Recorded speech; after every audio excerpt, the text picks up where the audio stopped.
Celica video. I'm actually going to see if I can replace all the brake lines at the back with copper brake lines. It was flagged up on the last MOT where the brake lines are actually starting to rust and rot through, because they're the original steel ones of course. So I'm actually going to rip all those out and replace them with copper. I'll show you what I've actually got, I've actually purchased. So you may have seen in a previous video where I made the mistake of actually buying steel lines because I didn't read the description stupidly. But I went on Amazon and I bought this copper brake line kit. I think it was about 15 quid, something like that, and you get a few fittings with it as well. I've already got some fittings anyway. This is just the standard 3/16 brake line, which is pretty much universal all the way through most modern cars. So this should be nice and easy to work with. It's really quite malleable and quite forgiving when you're trying to get into the correct shapes. But I will be using my pipe benders as well. These are quite handy to use and to get some really nice tight curves so you don't actually kink the line. I'll also be using my Silverline pipe flaring kit. This was pretty cheap. I've had this for years now, probably 15 years or so. I did all the brake lines on the Nissan with this kit, and I also did a repair on the Carina on the rear brake lines on that. You may have seen that in a previous video. I could put a link somewhere if you want to go and watch that as well. It's quite an interesting little series, the Carina. That'll be coming back up in another video or so, because I've got to try and sort the automatic transmission. It's not shifting correctly. I think it just needs a fluid flush and a change. So that'll be coming up in another video at some point. And I'll also be using some DOT4 brake fluid. I've got two little pots here. I've also got quite a nice big supply in the garage already, so we'll probably just flush all the system through and put new fluid in as well. I'll get Julie to help me to actually bleed the brakes when that's all done. So it's a really nice straightforward job. It's just very, very labour intensive. So first thing we've got to do is get outside, get the car up in the air, get the wheels off, and we'll assess the situation and which parts of the pipes I want to actually cut and actually start adding in the actual copper.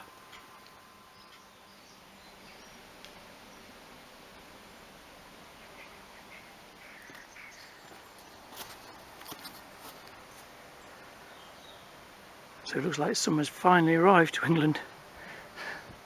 Anyway, right, the car's up in the air. Haven't got the front wheels off yet because I'm going to have to jack it up a little bit further up the front. So I've got a little bit of suspension drop with these shocks and springs. I'd like to get coilovers eventually. Max speeding rods are listening. Send me out a set, that'd be nice. Anyway, so the brake pipes, you say they're rotting here, all corroded, and through here. They've got like a little bit of rubber here on there, like a sleeving. So it goes under there, around the back of that heat shield. So I'm going to have to remove the heat shield to give you a better look underneath. So the heat shield there is basically hiding the pipes, so I'm hoping I can find a join behind there somewhere. It's still looking a little bit crusty. Yeah. Anyway, so first things first, I'm going to remove the heat shield, this one here. I'll keep this on here because the original back box was here, but now I've got the Jap speed. You don't actually need that, but I'll leave it on there anyway. Hopefully keep some dirt out. I might see if I can clean up under there while it's off. So I'm going to grab some tools and pop this off then, I suppose. So I've actually removed the actual clip from here, and on the other side, this you may have seen in a previous video where I showed this actual mounting bracket has actually come away from the actual body, so I'm going to have to weld that back on. I was going to screw it on, but I'm going to do the proper job and actually just a couple of spot welds just to hold it in place. So now I'm going to give this a bit of a wire brush just to remove any loose rust. You see up close there, you can see how corroded they are. It's flagged up on the MOT, so I think if I just get the rust off these, they're basically just going to fall apart. But it should be quite an easy routing. The only difficult bit is going to be near the actual fuel tank. I may try and split them halfway down the side of the fuel tank. I don't want to really take the tank out or drop it if I have to. So I'm just going to basically clean it up like I said, and we're going to crack this with our brake line spanner. I think it's a size 10. pop on there, get the right end.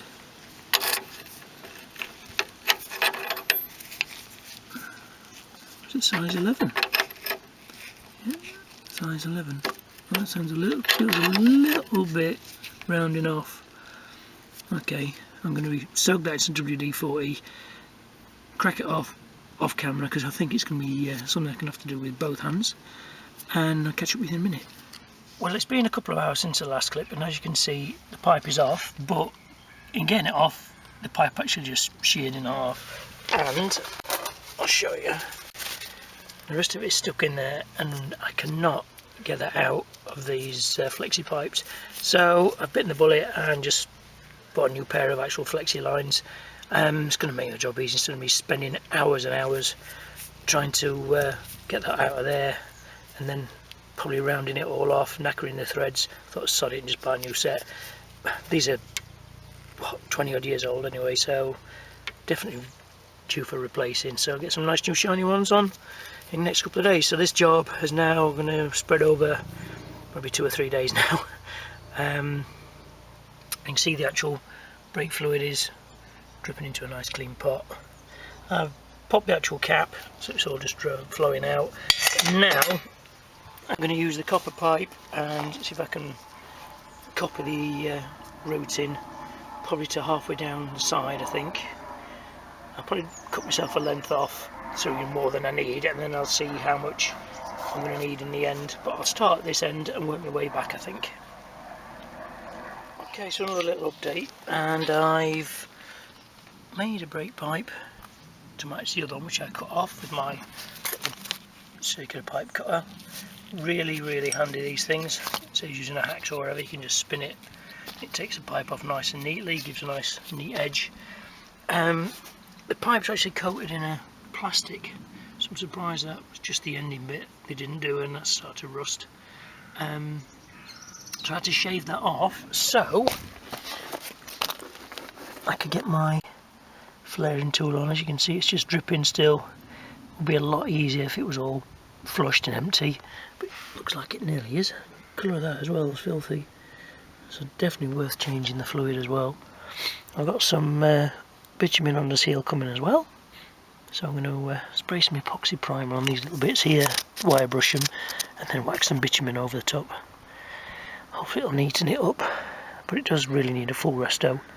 I've noticed the centre pipe of the exhaust has dropped a little bit on that hanger, so I'm going to lift that up as well, see if I can tighten that up. All while I'm basically waiting for the brake pipes to arrive. Should hopefully be next couple of days. So I'm going to flare this end.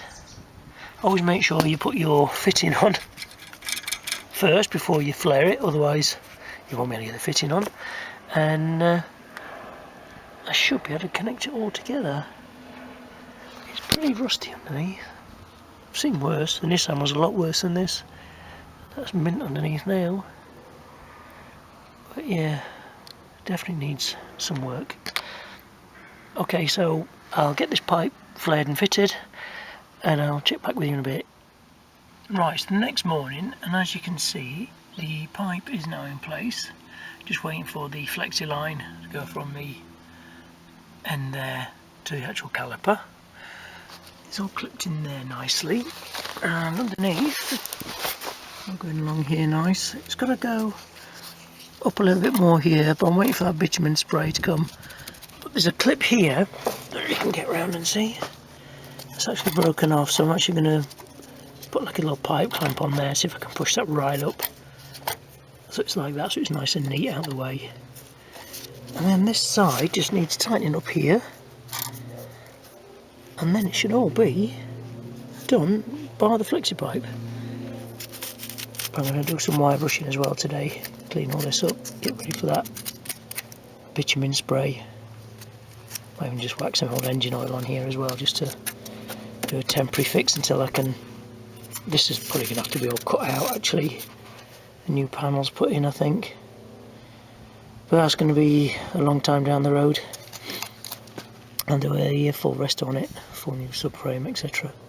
But I might actually do this exhaust now while I'm waiting for parts and bits before I tackle the other side. It's still a bit chilly this morning, it's only quite early, so I'm going to get that done move that hanger, make that a little bit small if I can. I think it's a little bit too small, too long I should say.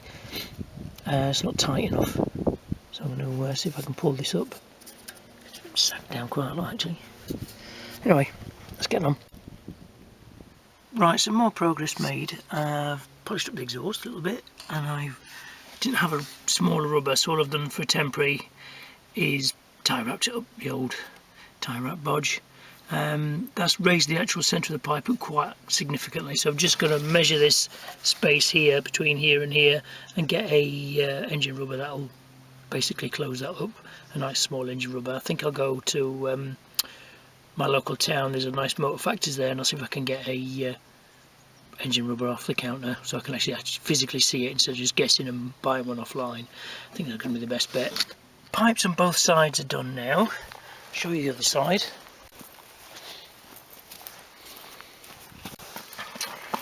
Already waiting for the flexi pipes, which still haven't arrived. Hopefully they'll be here today or tomorrow morning. I'll start cleaning up on this side as well, start doing a little bit of wax oiling and cleaning and bits and pieces. The bitumen's arrived, so I'm going to spray a bit of that on in a few areas. Under here, new pipes on. This was a bit of a pig to fit this one, this side, because the actual field line's there as well, but it should be all okay.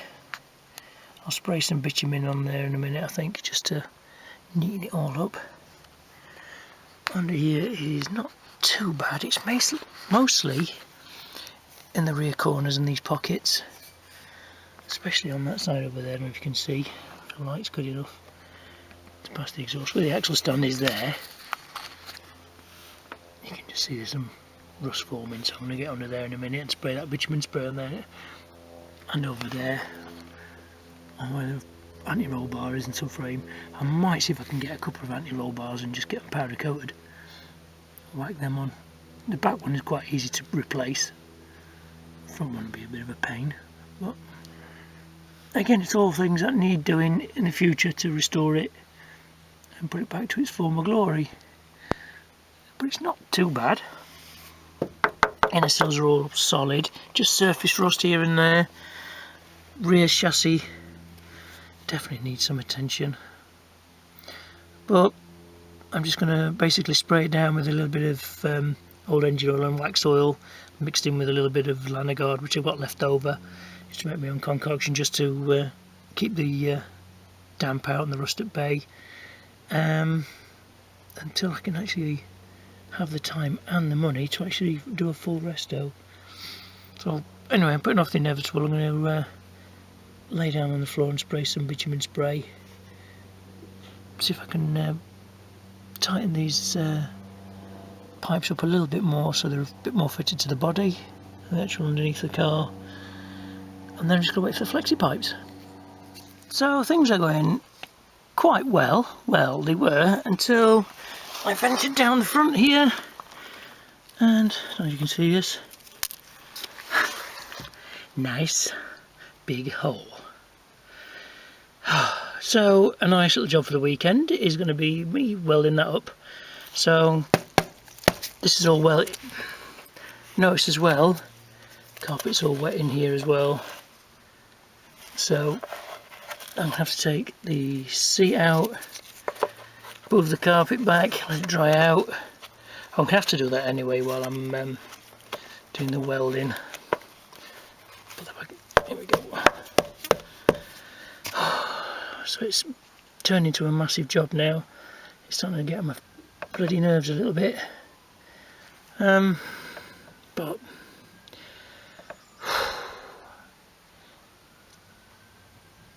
I suppose it's still not, I keep saying it's not too bad, it is bad.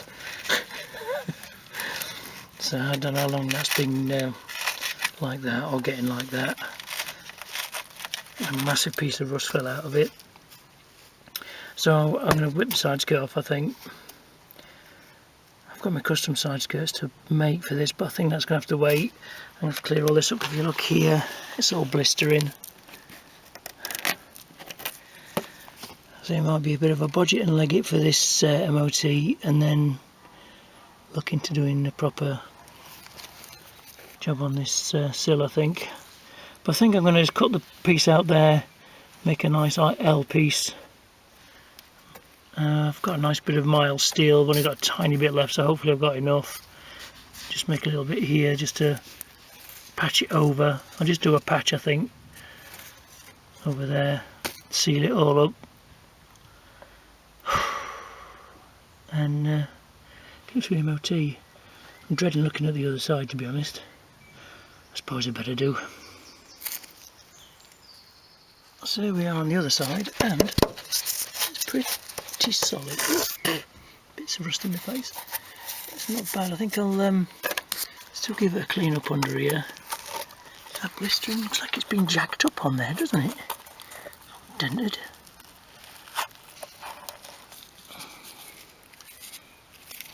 Seems alright. So I've just put that one in back in the wrong way around then, haven't I? I'm sure that's supposed to be the other way. It's supposed to be that way. Isn't it? I'll bitumen over this as well. This side's okay. Is that a hole there? Is that supposed to be a hole there? Yeah. Poor old car. Starting to fall apart on you. Right. So I'm still waiting for parts for the brakes, so I'll continue with the bitumen like I was doing the under seal. I've done over there now, if you can see. Looks all nice and clean. I'm going to finish this side, and then I think tomorrow I'll concentrate on cutting a patch for that. I'll take the seat out, lift the carpet up and see if I can make some sort of patch for it and weld it in.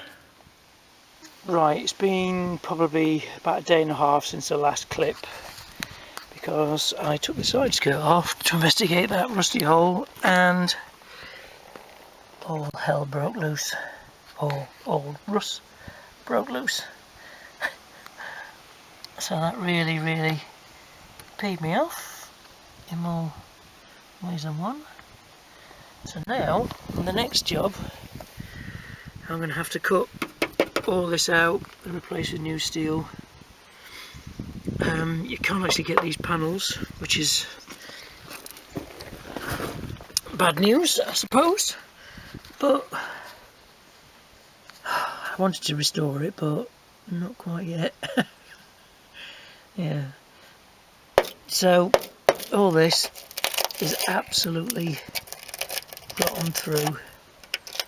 So it's all going to have to be cut out. I'm going to try and cut out as much as I can. Probably almost down to, excuse my foot, where the axle stand is there, backwards. God knows what caused it though. Was it the clip holes, or water's getting in here somewhere, the back of the driver's wing, getting in and soaking the carpet and rusting it through there? So that's going to have to be investigated as well. So I'm going to have to put a patch in there. So the carpet's going to have to be moved out of the way. Well, the seat's going to have to come out. The carpet's going to have to be moved out of the way, so I can weld that bit and refabricate a piece for that. I found a really nice website sells sheet steel as well. I'll put a link to it somewhere as well, probably in the description or something in the bottom. And it's pretty quick delivery, because I tried to get another sill actually, but nobody does one. I even contacted Jam Nadeem at the he does like a breakers, Celica breakers, does all the parts and things for those. He offered to cut one out of a non-rusty shell for me, but I think that's going to work out more expensive than replacing it with just normal steel. Plus, in the long run, I think it's going to work out a lot cheaper for me to just make it out of steel. I used to do this all the time at work, this sort of thing, so it's just a pain, isn't it? It's supposed to be a 5-minute job doing the brake lines, ended up being 2 days waiting for parts. The actual brake lines have now arrived, got them here, on new ones. So I'm going to whack these on and get the actual brakes finished, so that's one job complete before we start tackling this rusty old heap. But the other side's fine, it's just this side. Anyway, let's get these put on. I'll show you the part numbers actually. So I got them from, I think they were off eBay actually, by Borg and Beck.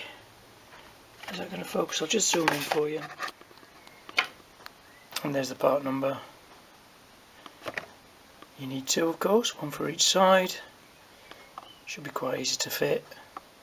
And I've got to clean up the actual brake clips, put it all back together, fill it with fluid and bleed the brakes. So it's quite an easy job. It's taken 3 days, but it's an easy job. Right, getting back to the job in hand. All the brake lines are on now. Quite a simple, easy fit actually. All the copper pipes are all on. I put all brand new bleed nipples on because the driver's side front one was completely seized in there solid, so I actually had to cut the top off, hammer a socket on there, I think it was something like a 1/4 inch or something like that, and then soak it overnight in penetrating fluid, and then I just released it slowly and it came out, but that probably took about 3 or 4 hours just to get that one bleed nipple out, and it completely ruined it and getting it out, of course. So I got new ones. I think these were from eBay. Actually no, these were from Amazon, sorry. I think it was about £5 for the 4. The sizes I believe are 7mm by 1mm thread, if that's just for reference. Really quite small, but nice little upgrade as well anyway. So, and I've got nice little rubber caps on this time. So that job's all done. So now all I've got to do now is put all the covers back on. Julie's helped me bleed the brakes. They're all fine now. There's no leaks or anything. So we're going to take it for a test as well when all the wheels are back on. And hopefully that should be job done. And then the next main job will be the rust, I suppose. So I'll crack on, get all the bits back together, get it back on the ground, get the side skirts on. This side's completely solid. No rust in there at all. Just the other side. Anyway, depressing myself. Right, crack on, I'll catch up with you in a bit. So I think I'm going to end that video there. It's been quite a stressful 2 or 3 days, what with stuck bleeding nipples and leaking brake pipes when you fit them, and the biggest thing of all, the rust on that side skirt. So it's depressed me a little bit, but I do want to restore the car anyway, but it's just brought it forward a little bit, I think. So the next couple of videos are probably going to be me repairing that side skirt and putting in new metal, cutting out all the rust. So hopefully you'll find that interesting. Don't forget to subscribe so you don't miss those videos. Drop me a comment below, tell me if you've seen this sort of thing before on your Celica, or if you're on your car or your Toyota, if you can discover where the actual water is actually coming from, because I can't fathom out where it's coming from, to be honest, and where it's actually soaked. Looks like it's soaked in from the inside out, so it may have been coming in from the end of the actual wheel arch coming under the skirt that way, I don't know. I'll take more investigation, I suppose, when I cut the metal out. So I hope you've liked this video. I know it's been a bit of a choppy one, a bit of a mixed bag, but hopefully I'll see you on the next one.